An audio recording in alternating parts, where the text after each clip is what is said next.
What the Jim's Army is here to stay. What's up, buddies? What the Jim?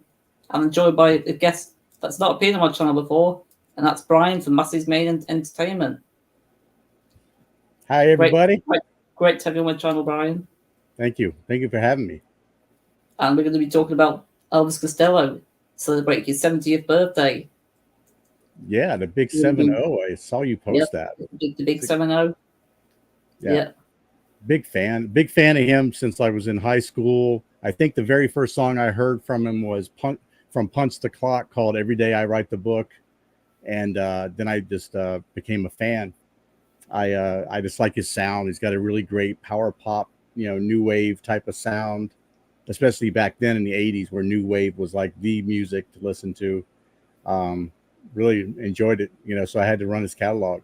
So, Yeah, yeah. I think the first song I knew of his was Oliver's Army. Yeah. That's probably his biggest hit. Yeah. I would think so too. It's one of his most well known for sure. Was that the Yeah. one? No, I think he did. Did he do Oliver's Army on Saturday Night Live and he split it with Radio? I think he split the I'm song not up sure. into. Um, yeah, I think that's what he did. But we're going to be reviewing his first two albums, and I'm reviewing our favorite songs of his. Wow. So Yeah, yeah, he was only, I think it was only like 22, 23 when he did his first album, which is My that's Aim Is correct. Yeah. True. Yeah, he was Yeah, young. it's a fantastic debut, definitely. Yeah. I know it. There was a couple like I was surprised when I saw the personnel that were involved with My Aim Is True. It had Sean Hopper, who went on to be in Huey Lewis and the News, Oh, right. Yeah. the pop band, and then there's John McAfee who played most of the guitar work on My Aim Is True, and he's with the Doobie Brothers. So it's like it's kind of interesting to see those names, and they were part of different types of bands with different sounds. Yeah. It's interesting. So So before I give my thoughts, what are your thoughts on the album? My Aim Is True.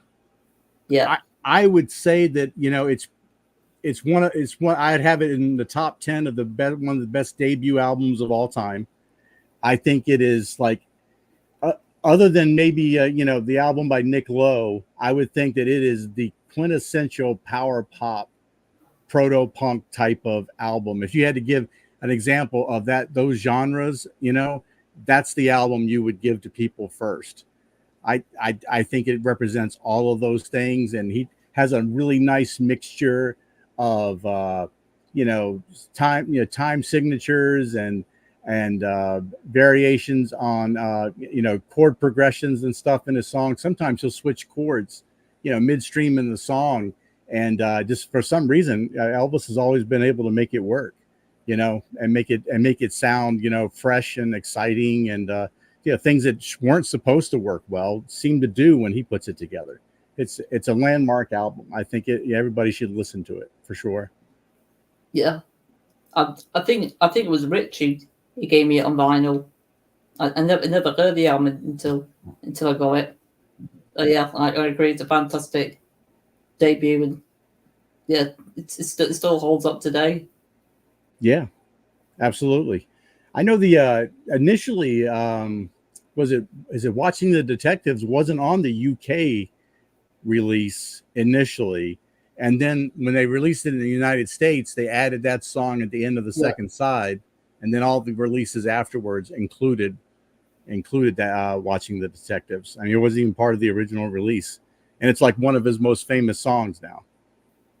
I think that was the case with Radio. Is that right? And what's so funny about Peace of Understanding? Is an add-on when they did a release in the US versus the UK? Yeah, Huh?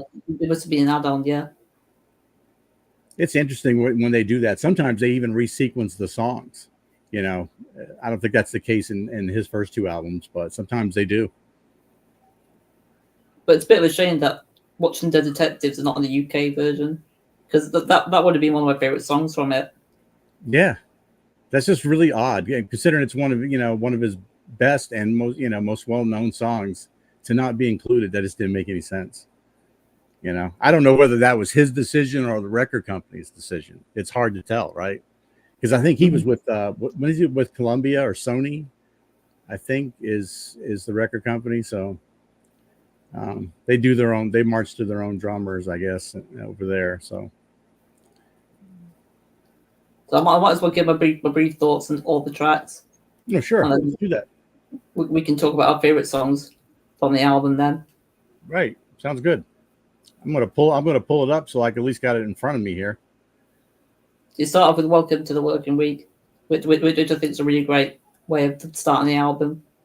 It really showcases what Elvis Costello is like. And then you follow up with "Miracle Man," which is one of my favorite songs on the album. Right. And you got no dancing, which I think is a really excellent song. Right. And then you move on to "Play It on Kane," which is it's not one of my favorite songs on the album, but I still do really like it. It's one of the more classic songs on the album. And then the first side ends with the track "Sneaky Feelings," which I think is a really great way of ending the first side.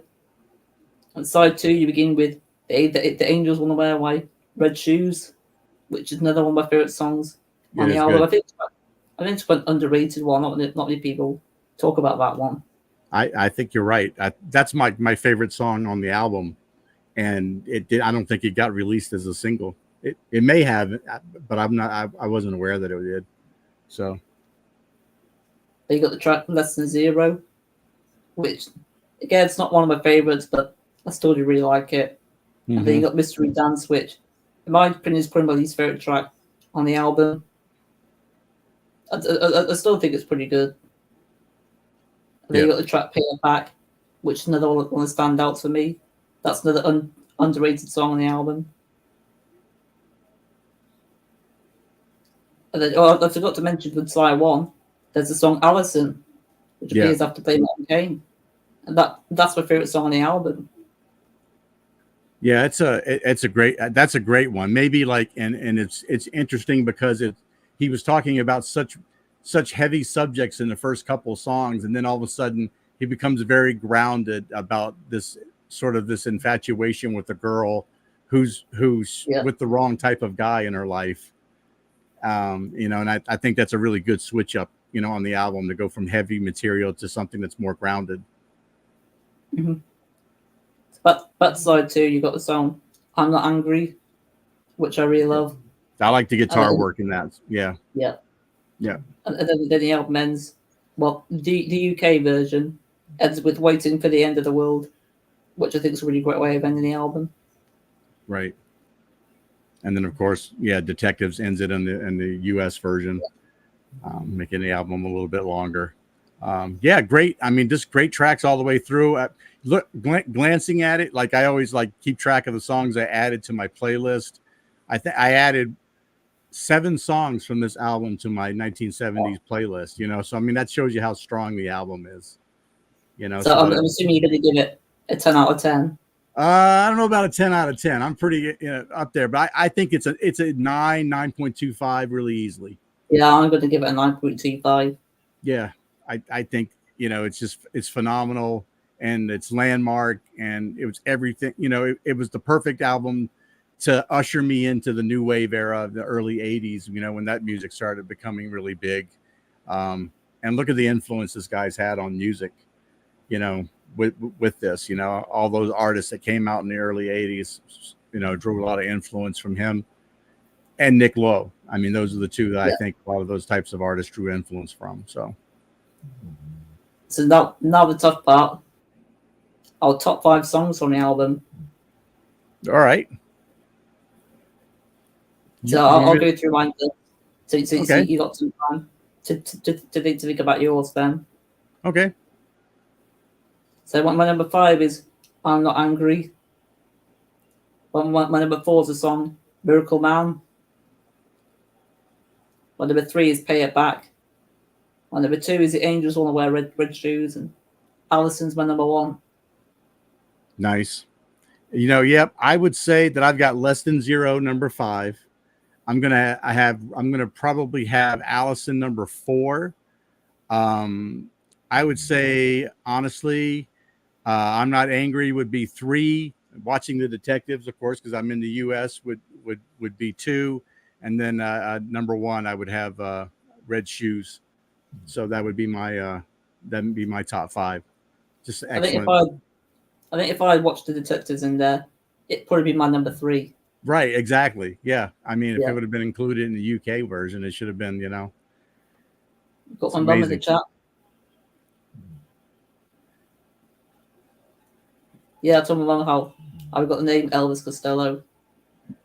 Yeah, it wasn't it like Very that wasn't like it was not an arbitrary decision. I think they did it to try to like draw more attention to him, so people would at least stop and take notice just because of the name. I know there was, I know that both the British base and the American base had a lot of people upset about that, but I thought it was kind of funny when I think about it because I don't like Elvis Presley at all. At all. There you go. I'm an anti Elvis Presley guy, and so now I get to always say, well, my favorite Elvis is Elvis Costello. I can do that, you know. But I guess that stops people when they're walking by a poster a lot more than maybe Declan, so it Yeah. makes you stand out.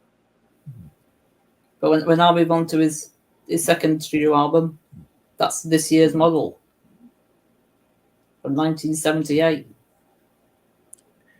Yeah, Yeah, great album. Great well, an album. excellent second album. Yeah, and this is where like he really took on the band The Attractions, right? So now it's like these are the guys who are always going to be his set pieces when he's with The Attractions. So I think it's a great album. It's maybe just a tad less than when I glance at it. I have the same number of songs added to my playlist, but there were more songs on this album than there were on the previous album. So that would, that doesn't necessarily mean that this one's better. This was a little notch below My Aim Is True, but it's still really good. Down in the chat, he's saying that he's a great songwriter and got great. He is. He writes really great melodies. He does. Yeah. So I think This Year's Model is just as excellent, if not more excellent than I Aim Is True. I actually like this album a bit more. You do? Yeah. Nice. I think it's a bit of an underrated album. Yeah, it has got one extra track, but I think it's about the same length. My Aim Is True though. Yeah, it's really close. I think it's Aim Is True is like 36 minutes. This is 39. It's almost the same. Yeah. It's almost negligible as far as that goes. But you begin the album with No Action, which I think is a perfect way of opening the album. And then you got the song This Year's Girl, which I guess you could say is sort of the title track on the album. Yeah, I think it's a really excellent follow-up track. And then you got the beat, which I think is really good.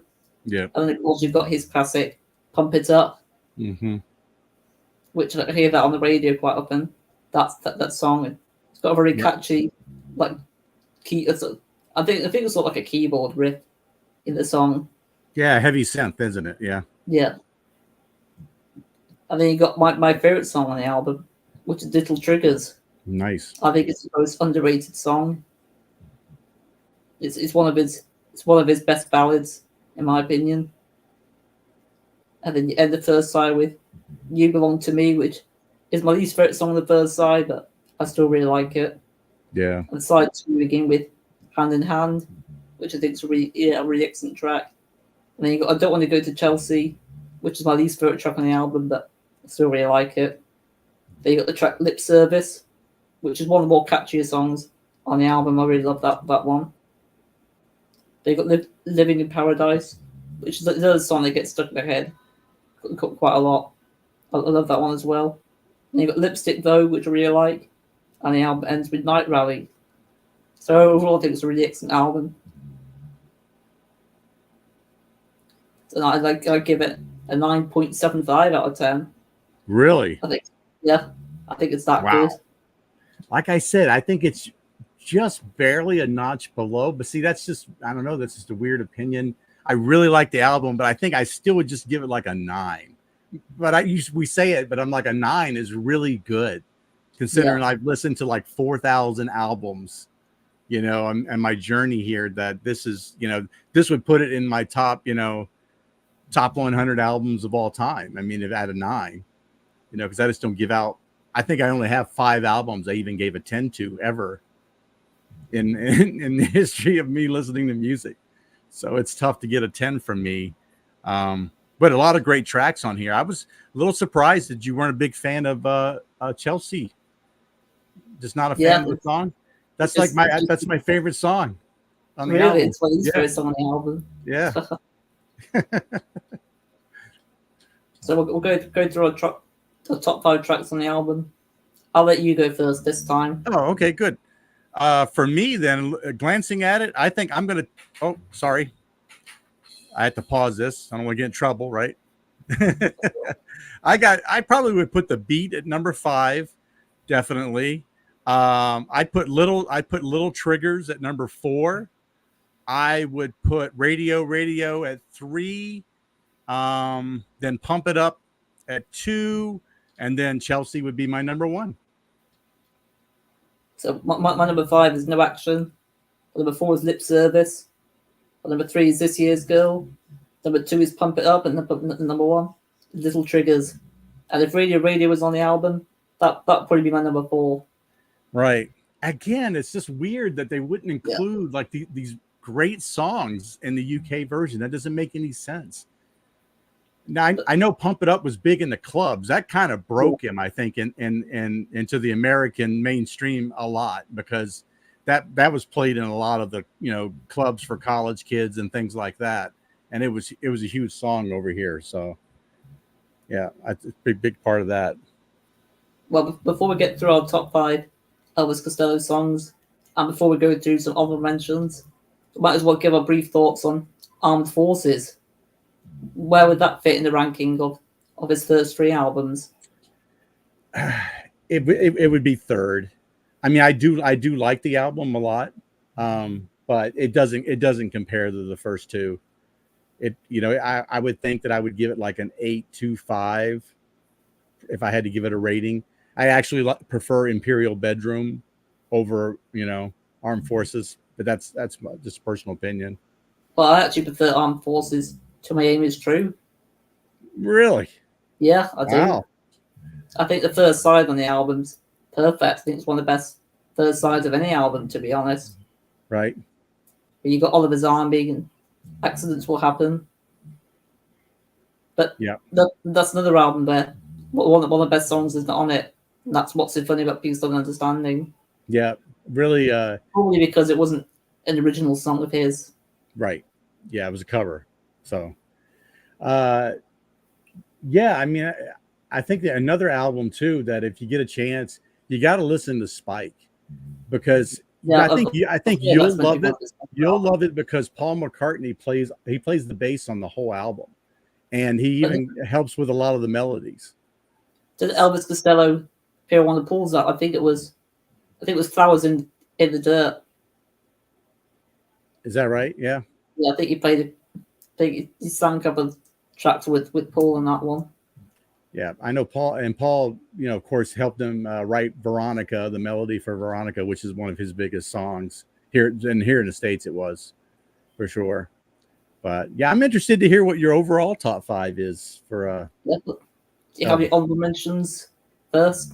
Yeah, I think honorable mention for me, not in the top 5, would be Allison would be there, and Red Shoes would be there, and he did a song She, which was on a soundtrack. That was like, is it Burt Bacharach, I think was associated with the song. I thought it's a beautiful ballad. That would be honorable mentions for me. Yeah, that didn't quite, that was close to being honorable mention for me. It'd probably be my number 11. Nice. So I've got my top 10 here, but I'll probably go to 26. So okay. my number 10 is Moods for Moderns from the Armed Forces album. Okay. My number 9 is This Year's Girl. My number 8 is The Angels Run Away on My Red Shoes. I feel bad it's only my number 8, but There's so many good songs here. But number 7 is actually another song from Armed Forces. It's the song "Party Girl." Oh, wow. Yeah. And my number 6 is "Pump It Up." Yeah. So when I'll go through, we'll go through on number 5. So you can go first if you want. Okay. You want me to give my whole number, for all of my 5, or just number 5? Just your number 5 for now. My number 5 would be "Every Day I Write the Book" from Punch the Clock. I've not heard that song of his. Yeah, you should listen to it. It's what's really cool about it. It's written in a narrative style, and where he's discussing chapters of his relationship with his girl. And that's why it's "Every Day I Write the Book," and like he'll say chapter 1, and he'll have verses, and it's really interesting put together.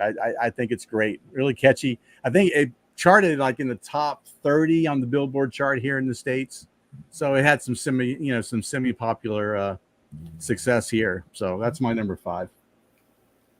Well, I'll go to my number 5, which is a song originally by Nick Lowe. I can't remember what the band was called. It was something Schwartz. But it's a song, "What's So Funny About Peace, Love and Understanding." Oh, okay, yeah.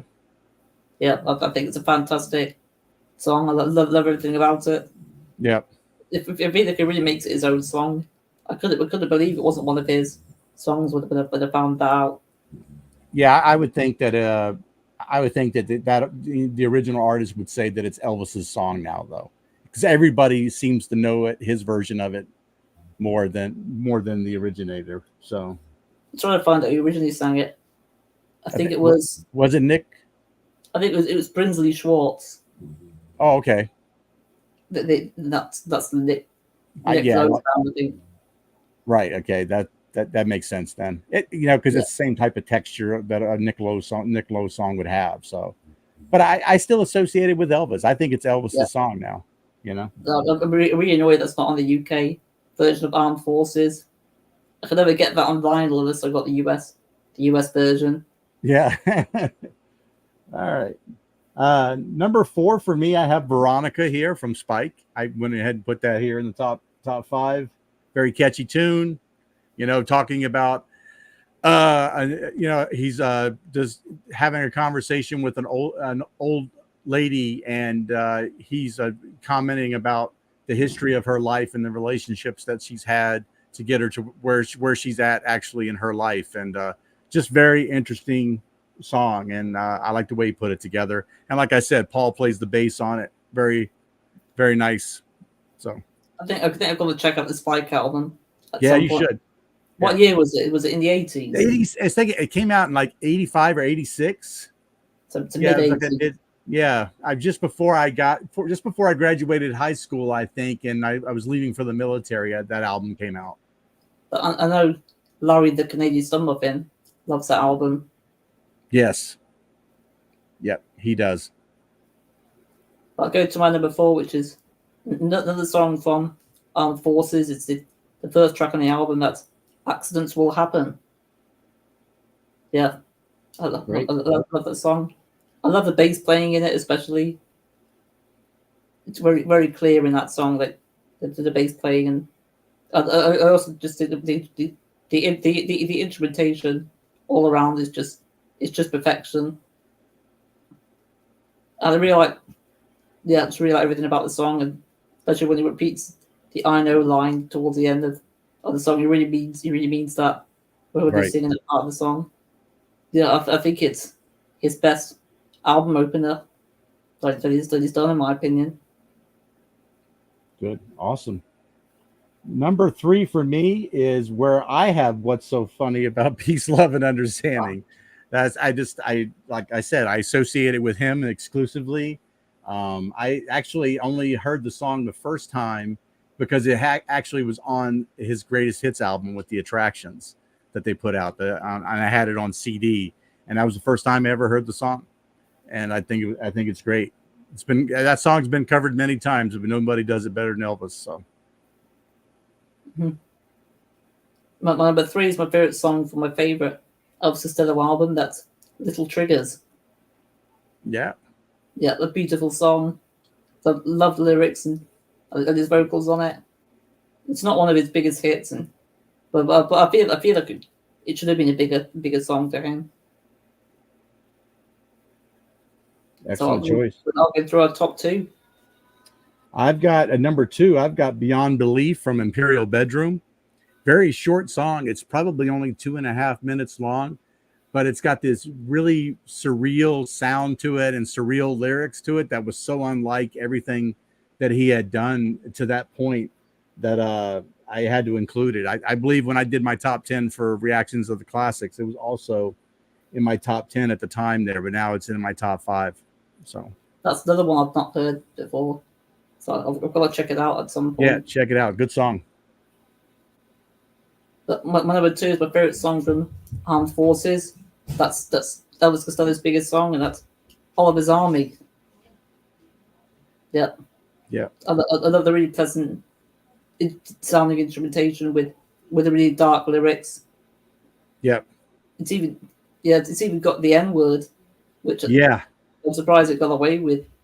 But I think there is a censored version. I've not heard the censored version. Yeah, I've heard it, and I think that he's agreed not to perform the song anymore in concert, so that he doesn't even. So there's be nobody least even singing it in the crowd that way, and Right. and I guess I respect that. I mean, it's hard to hold anything against them because it's a word that was very much just kind of the time and of the culture, and it doesn't mean to him what it means over here in the States for sure, but I respect the fact that he wants to change and make it accessible to everybody. So, but when I first heard it, I didn't really know what the song was about. When I just remembered it being a really catchy song. But it's when I really pay attention to it that I realize it's got quite dark lyrics. Yeah, They're really powerful as well. It's actually my number one song by him is Oliver's Army. That's my number one. For all the reasons that we discussed, I think it's it's just, there's something about it that's very very real and I say grounded because of the situations that happen overseas in England, and it's like over here we're unaware of those types of things, but I think this song kind of brings those things to light when you read the lyrics and then you look at what the song is kind of based off of. Then it has so much more power, and here in the States we're just not aware of those things, and I'm glad that he kind of brought it to us in that way. So great choice of number one. It was very close to being my number one. My favorite Elvis Costello song is from Miami's Dream. That's Allison. nice. Yeah. I think it's a beautiful song. I love the guitar work on it and the piano playing. Yeah, I think it's the perfect love song. And it's where he got the name of the album from. Miami's Dream mentions that quite a lot in the song. But yeah, Great. That's my favorite song of his. But yeah, it's got an incredible resume of songs, definitely. Oh yeah, I think when I put together my best of Elvis Costello songs, I think I had 52 songs on a playlist. So, and like I said, I haven't listened to everything yet. I still have to listen to Mighty Like a Rose. I haven't listened to that album yet. That came out in the early 90s, and I think that was one he did with Bacharach. So it's kind of that type of pop music that associated there that I need to listen to. I've listened to a lot of the other stuff though. Trust I've heard, which is great, and Blood and Chocolate. It's a great album. He's got a lot of good stuff. Got it down the chat. Yeah, Elvis Army is fantastic. Yeah, I agree. Yeah, absolutely. It's probably my dad's favorite then. Or probably what you put then. It's probably his favorite one as well. Nice. But I'm glad to finally have you on my channel, Brian. What's that? Glad to finally get you on my channel. And yeah, it was great talking Elvis Costello with you. I appreciate you having me on. It's nice to get on here and talk about music with someone every once in a while. Get different perspectives too. I'd love for us to get, especially to get on and talk about different, maybe we could alternate it sometime, and we'll pick an American band one time, and then pick an English, English band another time and stuff, and kind of go back and forth. Be kind of interesting. If people are watching this that haven't subscribed to your channel, I've got a link below. That's his main entertainment. You do all sorts of videos about movies and music.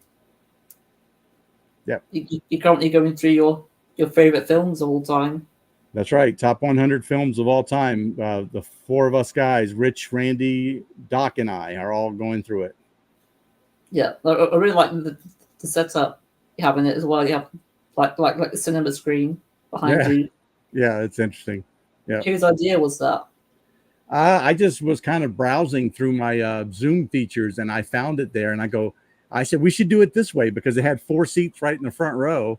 Yeah, and I said there's 4 of us. I said it would work perfect. We could sit back, and then I could put images on the back screen. So like we were watching a movie or something.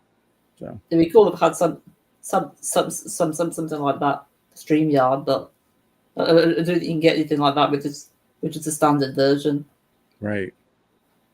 Yeah. So, but thanks for having me on again. I appreciate it.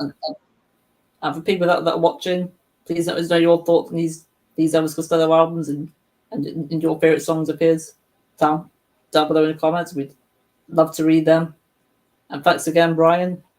Thanks everyone for watching. Until next time, ciao. And happy 70th to Elvis Costello.